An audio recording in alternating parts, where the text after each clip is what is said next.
This right here is a thermostat for the Volkswagen Passat 1.8 engine. This is the old one.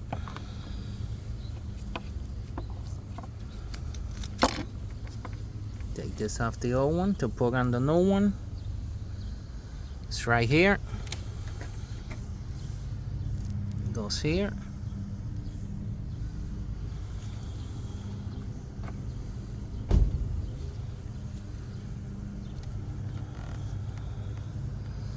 This is where it goes, on the hose under the air filter. You just buy it brand new at the Volkswagen dealer for $50-something.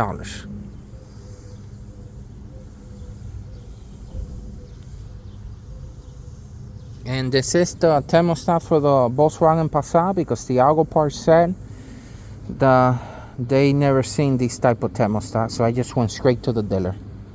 Thank you.